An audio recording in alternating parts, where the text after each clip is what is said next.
বারুইপুরে গণধর্ষণ খুনের পুনর্নির্মাণ, ধৃত 3 জনকে সূর্যপুরে নিয়ে গিয়ে পুনর্নির্মাণ। ঘটনাস্থলে SIT police super ADG team. দেখাবো আপনাদের বারুইপুরে গণধর্ষণ খুনের পুনর্নির্মাণ আর ধৃত 3 জনকে সূর্যপুরে নিয়ে গিয়ে পুনর্নির্মাণ। গণধর্ষণের ঘটনার পুনর্নির্মাণ আপনাদের মনে করিয়ে দেব, এর আগে প্রভাসকে নিয়ে গিয়েও পুনর্নির্মাণ করে পুলিশ, আর সেই সময় পুলিশের রিভলভার ছিনিয়ে পুলিশকে এই গুলি। পুনর্নির্মাণের সময় এনকাউন্টারে নিহত প্রভাস। এবার ধৃত যে 3 জনকে সূর্যপুরে নিয়ে গিয়ে পুনর্নির্মাণ। অর্পণ রয়েছে আমার সঙ্গে। অর্পণ, এবার কি বাড়তি সতর্ক পুলিশ, কারণ এর আগের ঘটনার পুনরাবৃত্তি বা কোনো রকম অপ্রীতিকর ঘটনা যাতে না ঘটে, তাই কি SIT police super ADG team? একদমই, দেখো, বাড়তি সতর্ক পুলিশ অবশ্যই, এবং এই ঘটনায় দ্বিতীয়বার কোনো রকম কোনো সমস্যা না তৈরি হয় সেই কারণেই কিন্তু এডিএসপি, এডিজি এবং তার সঙ্গে যারা এসআইটির সদস্যরা রয়েছেন তারা অতিরিক্ত সতর্ক। কারণ তুমি জানো এই ঘটনা বেশ কয়েক দিন চলে গেছে, আজ ঘটনার 10ম দিন। এই সময় কিন্তু পুনর্নির্মাণ, ঘটনা কি ঘটেছিল সেটার পুনর্নির্মাণটা প্রয়োজন রয়েছে তদন্তের সাপেক্ষে।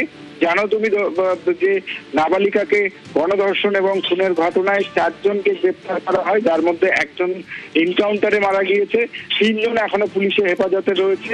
তাদেরকে নিয়ে এই পুনর্নির্মাণ এই তদন্তের ক্ষেত্রে অত্যন্ত গুরুত্বপূর্ণ।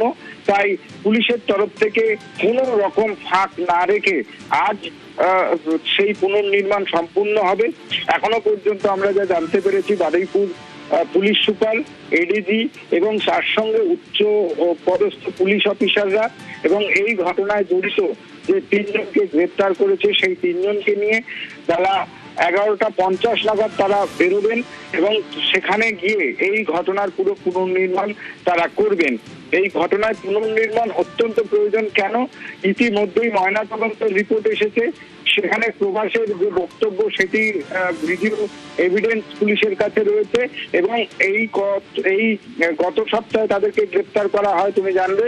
তারপর থেকে পুলিশের কাছে যে বয়ান দিয়েছে, ঘটনা কি ঘটেছিল তার পুনর্বর্ণনার সঙ্গে পুনর্নির্মাণটা প্রয়োজন রয়েছে।